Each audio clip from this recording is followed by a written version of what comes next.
வணக்கம். மூன் செய்திகள். 2G அலைவரிசை ஒதுக்கீடு பற்றிய தவறான கருத்தால் நாட்டிற்கு சங்கடத்தையும் அவமானத்தையும் கபில் சிபல் ஏற்படுத்திவிட்டார் என தா பாண்டியன் குற்றம் சாட்டியுள்ளார். இந்திய கம்யூனிஸ்ட் கட்சியின் மாநில தலைவர் தா பாண்டியன் திருச்சியில் சமீபத்தில் செய்தியாளர்களுடன் சந்தித்தார். இதில் செய்தியாளர்களுடன் அவர் பேசும் பொழுது இலவச வீடுகள் கட்டுவது பற்றி விடுக்கப்பட்டுள்ள தற்போதைய அறிக்கையில் இந்த வருடத்திற்குள் 3 லட்சம் இலவச வீடுகள் கட்டி முடிக்கப்படும் என்று இப்போது பொறுப்பில் உள்ள அரசு மே மாதம் 15ஆம் தேதி வரையில் தான் இருக்கலாம். அதற்கு பின்பு அதிக பெரும்பான்மை பெறும் அரசு ஆட்சி அமைக்கும். இந்நிலையில் ஏற்கனவே கூறப்பட்டுள்ள 3 லட்சம் தற்போது கூறியுள்ள 3 லட்சம் என மொத்தம் 6 லட்சம் வீடுகள் கட்டப்படுவது வரவேற்கத்தக்கது எனவும், ஆனால் அனைவருக்கும் வீடுகள் கட்டி தரப்படும் என்று கூறி அவர்கள் கொடுத்துள்ள அடையாள அட்டைகள் ஏறத்தாழ 90% ஆகும். இதில் 90% பேருக்கு பட்டா இல்லை. பட்டா இருந்தால்தான் வங்கி கடன் வாங்க முடியும். எனவே முதலில் பட்டா வழங்க வேண்டும் என்று வற்புறுத்தப்படும் என்றும் 2G அலைவரிசை ஒதுக்கீடு பற்றி கபில் சிபல் தெரிவித்துள்ள கருத்தில் எந்த இழப்பும் ஏற்படவில்லை என்றும் தலைமை தணிக்கை அதிகாரி தவறாக மதிப்பிட்டு விட்டார். இதனால் அரசுக்கு சங்கடத்தையும் நாட்டிற்கு அவமானத்தையும் ஏற்படுத்திவிட்டார். இது மத்திய அமைச்சரின் சரியான பதில் இல்லை என்றும் அவர் ஒரு தேச விரோத செயலுக்கு ஒத்துப்போவதாக குற்றம் சாட்டியுள்ளார். ஒரு தேச விரோதமான செயலுக்காக வாதாடுகிறார். நீலகிரி மாவட்டத்தில் தமிழக பாரதிய ஜனதா கட்சி சார்பில் மாநில தலைவர் பொன் ராதாகிருஷ்ணன் தலைமையில் தாமரை யாத்திரை நடைபெற்றது. சிறுபான்மையின மாணவர்களுக்கு வழங்கப்படுவது போல இந்து மதத்தை சேர்ந்த தாழ்த்தப்பட்ட பிற்படுத்தப்பட்ட ஏழை மாணவர்களுக்கும் கல்வி உதவித்தொகை வழங்க வேண்டும். சலுகைகளை காரணம் காட்டி இந்து குழந்தைகளை மதமாற்றம் செய்யும் நடவடிக்கையை வலியுறுத்தி தாமரை யாத்திரை நடத்தப்பட்டது. இதன் ஒரு பகுதியாக இன்று நீலகிரி மாவட்டத்தில் யாத்திரை மேற்கொண்ட மாநில தலைவர் பொன் ராதாகிருஷ்ணன் கோத்தகிரியில் காலையில் தனது பயணத்தை தொடங்கினார். அங்கிருந்து பல்வேறு பகுதிகளுக்கு சென்று மதியம் ஊட்டி சேரிங் கிராஸ் பகுதியில் பொதுமக்களிடையே உரையாற்றினார். பின்னர் பேட்டியளித்த அவர் செக்ஸம் ஊழலில் தங்களது கட்சிக்கு எந்தவித சம்பந்தமும் இல்லை என்றும், மேலும் தேர்தல் கூட்டணி குறித்து இப்போது எதுவும் கூற முடியாது எனவும் தெரிவித்தார். திருச்சி ட்ரேஸ் மையத்தில் படித்து வெற்றி பெற்றவர்களுக்கு பாராட்டு விழா நடைபெற்றது. திருச்சிராப்பள்ளி மாவட்ட நலப்பணி குழுவின் மூலம் இதன் துணை அமைப்பான ட்ரேஸ் எனும் மத்திய மாநில வேலைவாய்ப்பு போட்டி தேர்வு மையத்தில் பயின்று தபால் துறையில் தேர்வு பெற்றுள்ள சாதனா, ஜெயகலா, மோகன், கமலக்கண்ணன் ஆகியோருக்கு மாவட்ட நலப்பணி குழு பொறுப்பாளர் டாக்டர் சேவி கோவிந்தராஜன் மெடல் அணிவித்து பாராட்டினார். மேலும் IAS தேர்வுக்கு முன்பருவத்தில் தேர்ச்சி பெற்றுள்ள டாக்டர் அருண் பிரசாத், ஆதி சரவணன், பிரபாகரன் மற்றும் சாந்தபிரியா ஆகியோரையும் பாராட்டி மெயின் தேர்விற்கு சிறப்பாக பயிற்சி எடுத்து வெற்றி பெற வாழ்த்துக்களை தெரிவித்தார்.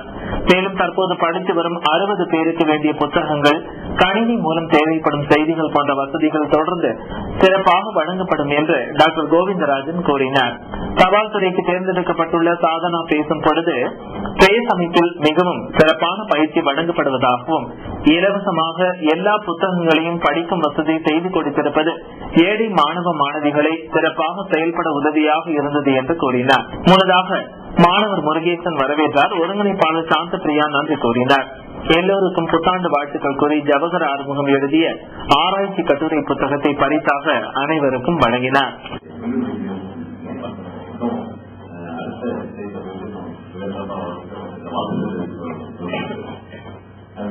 தேனி மாவட்டம் வருசநாடு மலைப்பகுதியில் துப்பாக்கிகளுடன் 8 மர்ம நபர்கள் நடமாட்டம் காணப்பட்டது. இதையொட்டி அவர்கள் நக்சலைட்டுகளா அல்லது கொள்ளை கும்பலா என வனத்துறை மற்றும் சிறப்பு அதிரடி நக்சல் எதிர்ப்பு குழுவினர் தேடுதல் வேட்டையில் ஈடுபட்டுள்ளனர். 2007ஆம் ஆண்டிற்கு பின் தேனி மாவட்டத்தில் நக்சலைட்டுகளின் நடமாட்டம் பரவலாக இருப்பதை அடுத்து அவர்களை பிடிக்க சிறப்பு குழுக்கள் அமைக்கப்பட்டு வருகிறது. அவர்கள் தேடுதல் வேட்டையில் ஈடுபட்டு வருகின்றனர். மேற்கு தொடர்ச்சி மலை பகுதியில் இவர்களின் நக்சலைட்டுகளின் நடமாட்டம் குறித்து பொதுமக்கள் கொடுத்த தகவலை அடுத்து அவர்களை பிடிக்க செல்லும் பொழுது தப்பி ஓடிவிடுகின்றனர். இதனிடையே நேற்று வருசநாடு அருகே உள்ள பாலுச கிராமத்திற்கு அருகே உள்ள தேன்மலை ஆண்டி கோவில் உள்ள சேர்மலையாண்டி கோவில் உள்ள மலைப்பகுதியில் தனியாருக்கு சொந்தமான தென்னந்தோப்பில் காவலாளியாக இருந்த கண்ணன் மற்றும் அவரது குடும்பத்தினர் தூங்கிக் கொண்டிருக்கும் பொழுது சீருடை அணிந்த 8 பேர் துப்பாக்கியுடன் அவரை மிரட்டி சமைக்க சொன்னதாகவும் தங்களை பற்றி காவல்துறைக்கு தகவல் தரக்கூடாது என மிரட்டியும் சென்றுள்ளனர். இதனால் பயந்து போன கண்ணன் இதை பற்றி காவல்துறையினருக்கு தகவல் கொடுத்தார். இதனையடுத்து நக்சல் எதிர்ப்பு சிறப்பு படையினரும் கண்டமனூர் வன காவலர்களும் ஒன்றிணைந்து மலைப்பகுதியில் தீவிர தேடுதல் வேட்டையில் ஈடுபட்டு வருகின்றனர். இவர்கள் நக்சலைட்டுகளா அல்லது கொள்ளை கும்பலா அல்லது வேட்டையாடும் கும்பலா என தீவிரமாக தேடி வருகின்றனர். வளர்ச்சி பணிகளை ஒருங்கிணைத்து செயல்படுத்திய தேனி மாவட்ட ஆட்சித்தலைவருக்கு டாக்டர் மால்கம் ஆதிசேஷையாவின் உயரிய விருது வழங்கப்பட்டுள்ளது. திருச்சியை மையமாக கொண்டு செயல்படும் தமிழ்நாடு தொடர்கல்வி வாரியத்தின் உயரிய விருதான டாக்டர் மால்கம் ஆதிசேஷையா விருது தேனி மாவட்ட ஆட்சித்தலைவர் முத்துதிரனுக்கு வழங்கப்பட்டது. தேனியில் ஜனவரி 7ஆம் தேதி நடைபெற்ற விழாவில் தமிழ்நாடு தொடர்கல்வி வாரிய உயரிய விருது வழங்கப்பட்டது என்று இந்த அமைப்பின் தலைவர் டாக்டர் சேவை கோவிந்தராஜன் தெரிவித்தார். டாக்டர் மால்கம் ஆதிசேஷையாவின் 100ஆண்டு விழா கொண்டாடப்படுகிறது. மால்கம் 139 நபருக்கு வல்லுநராக சென்று கல்வி மற்றும் பொருளாதார கட்டுரைகளை சமர்ப்பித்து சிறப்பு பெற்றவர். யுனெஸ்கோ அமைப்பின் டெப்டி ஜெனரலாக 13 ஆண்டுகள் பணியாற்றிய தமிழர் தான் மால்கம். மெட்ராஸ் பல்கலைக்கழகத்தில் மிக சிறந்த துணைவேந்தராகவும் பணியாற்றியவர். தமிழ்நாடு தொடர்கல்வி வாரியம் மற்றும் MITS எனும் சென்னை பொருளாதார நிறுவனத்தையும் 1975ஆம் ஆண்டு மால்கம் ஆதிசேஷையா நிறுவினார். படிப்பை பாதியில் நிறுத்தியவர்களுக்கு மிக பெரும் ஒரு வரப்பிரசாதமாக விளங்கியவர். வாழ்க்கை கல்வி, தொழிற்கல்வி படிப்பை ஒருங்கிணைத்து இந்தியா முழுவதும் அறிவொளி இயக்கம் தொடங்க காரணமாக இருந்தவர் மால்கம். தமிழ்நாடு தொடர்கல்வி வாரியத்தின் முதல் தலைவராக செயல்பட்டவர் அமரர் மால்கம் ஆதிசேஷையா. இவரது பெயரில் யுனெஸ்கோ, தமிழ்நாடு தொடர்கல்வி வாரியம் மற்றும் MITS நிறுவனங்கள் விருது வழங்குகின்றன. மால்கம் ஆதிசேஷையாவின் 100ஆண்டு விழாவை சிறப்பிக்க மால்கம் ஆதிசேஷையாவின் உயரிய விருது அறிவிக்கப்பட்டது. தேனி மாவட்டத்தில் மிக சிறப்பாக எல்லா துறைகளையும் ஒருங்கிணைந்து இந்த கிராமங்களுக்கு நேரில் சென்று மக்களோடு அமர்ந்து மக்களை தேடி மாவட்ட நிர்வாகம் என்ற புதிய கோணத்தில் செயல்பட்ட மாவட்ட ஆட்சித்தலைவர் முத்துவீரன் அவர்களுக்கு இந்த உயரிய விருதினை வழங்க தீர்மானித்து கடந்த 7ஆம் தேதி தேனியில் இந்த விருதினை தமிழ்நாடு தொடர்கல்வி வாரிய தலைவர் முனைவர் கோவிந்தராஜன் வழங்கினார். விருதினை வழங்கி பேசிய சேவை கோவிந்தராஜன், தேனி மாவட்ட ஆட்சியரின் பணிகளை கடந்த 1 வருடமாக பதிவு செய்து வந்தோம். மக்களை தேடி மாவட்ட நிர்வாகம் என்ற முனைப்பு இயக்கம் மிகவும் சிறப்பாக செயல்பட்டு ஏழை மக்களின் கல்வித்தரம், வாழ்க்கை தரம், வருவாய் பெருக்கம் மற்றும் மாற்றுத்திறனாளிகளுக்கு உள்ளடங்கிய கல்வியை சிறப்பாக கொடுத்துள்ளார். இதற்காகவே இந்த விருது வழங்கப்படுகிறது என்றும் அவர் கூறினார். விழாவில் கருத்தம்மா பட இயக்குனர் பாரதி ராஜா, தென்மண்டல IG கிருஷ்ணமூர்த்தி, தேனி மாவட்ட முதன்மை அமர்வு நீதிபதி சிவானந்த ஜோதி, மாவட்ட கண்காணிப்பாளர் பாலகிருஷ்ணன் ஆகியோர் கலந்து கொண்டு சிறப்புரையாற்றினர். மேலும் தமிழ்நாடு தொடர்கல்வி வாரிய பொறுப்பாளர்கள் கரூர் நாராயணன், மதுரை மனோகரன், திருச்சி ஷானவாஸ் கான், சென்னை ராஜன் ஆகியோர் மாவட்ட ஆட்சியர் முத்துவீரனுக்கு பொன்னாடை போற்றினர். திருச்சி மாநகராட்சி ஆணையர் பால்சாமி, தமிழ்நாடு திறந்தநிலை பல்கலைக்கழக தமிழ்துறை தலைவர் டாக்டர் பாலசுப்ரமணியன் கலந்து கொண்டு மாவட்ட ஆட்சித்தலைவரை வாழ்த்தி பேசினர். அடுத்து நாம் பார்க்க இருப்பது முத்தமிழ் கலை பண்பாட்டு மையம் சமீபத்தில் திருச்சியில் நடத்திய மார்கழி திருவிழா நிகழ்ச்சியில் நடந்த நடன நிகழ்ச்சி.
மதிமுக பொதுச் செயலாளர் வைகோ அரியணை ஏறுவது உறுதி என மாநில துணை பொதுச் செயலாளர் மல்லை சத்யா தெரிவித்திருக்கிறார்.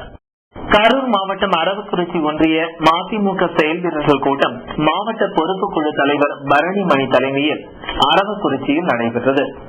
அரவக்குறிச்சி ஒன்றிய மதிமுக உட்கட்சி தேர்தல் முடிவுகள் அறிவிக்கப்பட்டு ஒன்றிய செயலாளராக தேர்ந்தெடுக்கப்பட்ட கலையரசன் இந்நிகழ்ச்சிக்கு முன்னிலை வகித்தார். இந்நிகழ்ச்சியில் சிறப்புரையாற்றிய மாநில துணை பொதுச் செயலாளர் மல்லை சத்யா, முன்னாள் முதல்வர் அண்ணாதுரை பொது வாழ்வில் இறங்கி அரசியலில் 18 ஆண்டுகளுக்கு பிறகு வெற்றி பெற்றார். பின் முதல்வரானார். அதே வகையில் தற்போது மதிமுகவிற்கும் 17 ஆண்டுகள் முடிவடைந்து 18வது ஆண்டு நடந்து கொண்டிருக்கிறது. அந்த வகையில் மக்கள் ஆதரவோடு வைகோ அரியணை ஏறுவது உறுதி. அண்ணாதுரையால் உருவாக்கப்பட்ட பாரம்பரியமிக்க இயக்கம் தற்போது ஸ்பெக்ட்ரம் ஊழல் மற்றும் குடும்ப அரசியலில் சிக்கி தவிக்கிறது. ஸ்பெக்ட்ரம் ஊழல் அரசியலில் ஒரு பெரிய பூகம்பத்தை ஏற்படுத்தியுள்ளது. ஒரு சில உரையாடல்களே ஸ்பெக்ட்ரம் ஊழலில் வெளியிடப்பட்டுள்ளது. அனைத்தையும் வெளியிட்டால் மிகப்பெரிய பிரளயமே ஏற்படும் என பேசினார். இறுதியில் அரவக்குறிச்சி நகர செயலாளர் மஞ்சியம்மன் ரவி நன்றி கூறினார். மாநில மாவட்ட ஒன்றிய கிளை கழக நிர்வாகிகளும் உறுப்பினர்களும் ஏராளமானோர் கலந்து கொண்டனர். கிரேக்க நாட்டில் ஜூன் மாதம் நடைபெறும் மாற்றுத்திறனாளிகளின் சிறப்பு ஒலிம்பிக் போட்டிகளில் கலந்து கொள்ள திருச்சியிலிருந்து 7 மாணவ மாணவிகள் தேர்ந்தெடுக்கப்பட்டுள்ளதாக தமிழ்நாடு சிறப்பு ஒலிம்பிக் இயக்குநர் பால் தேவசகாயம் தெரிவித்திருக்கிறார். திருச்சி கலையரங்க கூட்டமன்றத்தில் சிறப்பு ஒலிம்பிக் நிகழ்ச்சி பற்றிய சிறப்பு நிகழ்ச்சி நடைபெற்றது. நிகழ்ச்சிக்கு திருச்சி மாவட்ட சிறப்பு ஒலிம்பிக் தலைவர் சேவை கோவிந்தராஜன் தலைமை வகித்து திருச்சியில் இருந்து செல்லும் 7 மாணவ மாணவிகளுக்கு பாராட்டு பரிசுகளை வழங்கி, மேலும் சிறப்பு ஒலிம்பிக் போட்டிகளில் வெற்றி பெற வேண்டிய சிறப்பு பயிற்சிக்கு இந்த மாற்றுத்திறன் மாணவ மாணவிகளுக்கு மாதம் 1000 ரூபாய் வீதம் 7 மாணவர்களுக்கு 7000 ரூபாய் உதவித்தொகையை வழங்கினார். மேலும் இந்த உதவித்தொகை சிறப்பு ஒலிம்பிக்கில் கலந்து கொள்ளும் வரை தொடர்ந்து கொடுக்கப்படும் என்றும் கூறினார். மேலும் மாற்றுத்திறனாளிகளின் திருச்சி அளவிலான விளையாட்டுப் போட்டிகளுக்கு 5000 ரூபாய்க்கும், மன வளர்ச்சி குன்றிய சிறப்பு குழந்தைகள் நிகழ்ச்சிக்கு 10,000 ரூபாயும் வழங்கினார். விழாவில் Holy Cross sister doctor Maria Kamalan, தொண்டு நிறுவன தலைவர்கள், முதல்வர்கள் கலந்து கொண்டு பால் தேவ சகாயத்தின் மாற்றுத்திறனாளிகளுக்கான சிறப்பான பணியினை பாராட்டினர். மேலும் சிறப்பு ஒலிம்பிக்கில் கலந்து கொண்டும் மாற்றுத்திறன் மாணவ மாணவிகளை பாராட்டியும் பேசினர். சிறப்பு ஒலிம்பிக் குழு உறுப்பினராக சேவை நிறுவன தெய்வகுமார் மற்றும் சாஸ்திரி சசிகலா நியமிக்கப்பட்டனர். வெடிவண்டி, ஆஷா தீபம், ஹோலி கிராஸ், சேவை அறிவு தீபம், மகளிர் பள்ளி, அறிவாலயம் போன்ற சிறப்பு பள்ளிகளின் முதல்வர்கள் நிகழ்ச்சியில் கலந்து கொண்டு சிறப்பு ஒலிம்பிக் திருச்சி மையத்தை திறம்பட செயல்படுத்த எல்லா முயற்சிகளையும் எடுப்பதாக கூறினர். சிறப்பு ஒலிம்பிக்கில் கலந்து கொள்ள தமிழகத்திலிருந்து தேர்ந்தெடுக்கப்பட்ட 9 மாற்றுத்திறனாளிகள் திருச்சியை சேர்ந்தவர்கள் 7 பேர் என்பது குறிப்பிடத்தக்கது.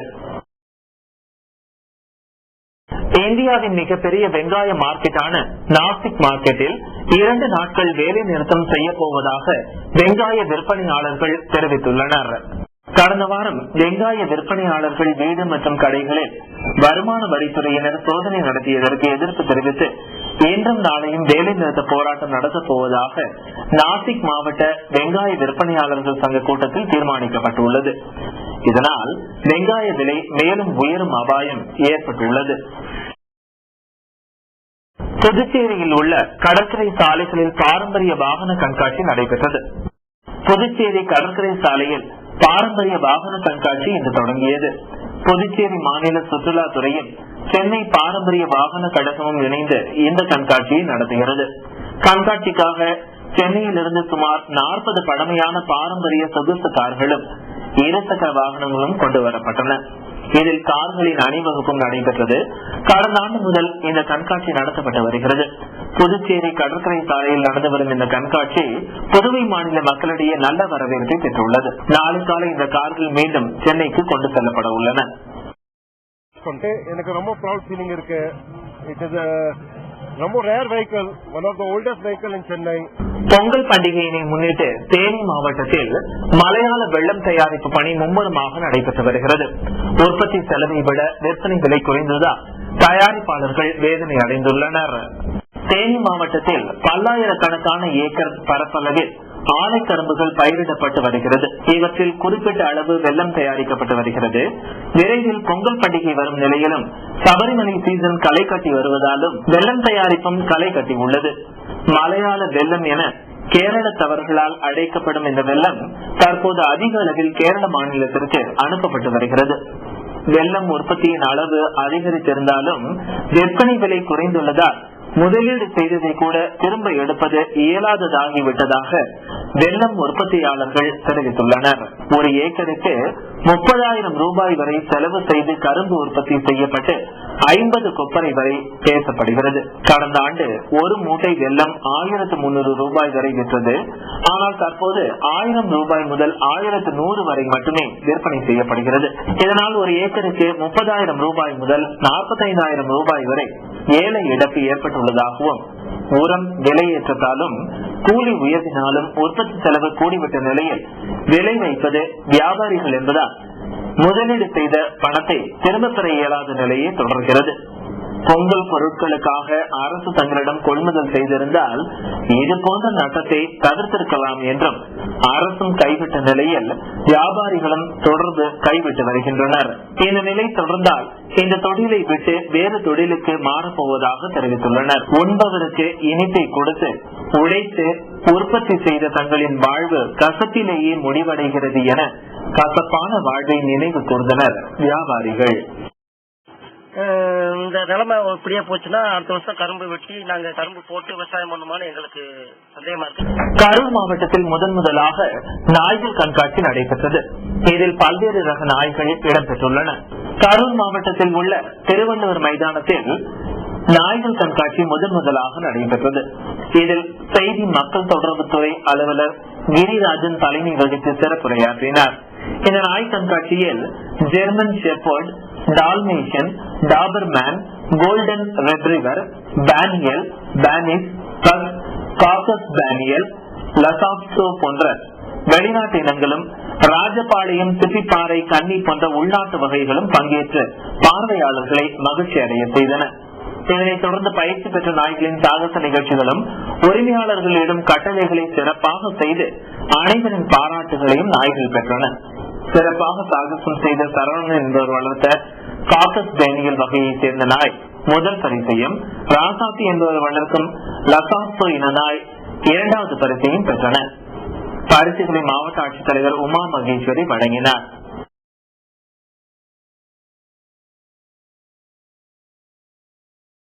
இனி இன்றைய ஆபரண தங்கம் மற்றும் வெள்ளியின் விலை நிலவரத்தை பார்க்கலாம். தங்கம் விலை இன்று சற்றே அதிகரித்துள்ளது. 22 கேரட் தங்கம் கிராம் ஒன்றின் விலை 1898 ரூபாயாக உள்ளது. நேற்றைய விலை விட இந்த கிராமிற்கு 4 ரூபாய் அதிகரித்துள்ளது. ஒரு பவுன் தங்கம் 15,296 ரூபாய்க்கு விற்கப்படுகிறது. 1 கிராம் வெள்ளியின் விலை 47 ரூபாய் 45 காசுகளாக உள்ளது. இனி இன்றைய பங்குச்சந்தை நிலவரம். இந்திய பங்குச்சந்தை என்று சரிவை சந்தித்தது. மும்பை பங்குச்சந்தையான சென்செக்ஸ் 467 புள்ளிகள் குறைந்து 19,224 புள்ளிகளில் நிறைவடைந்தது.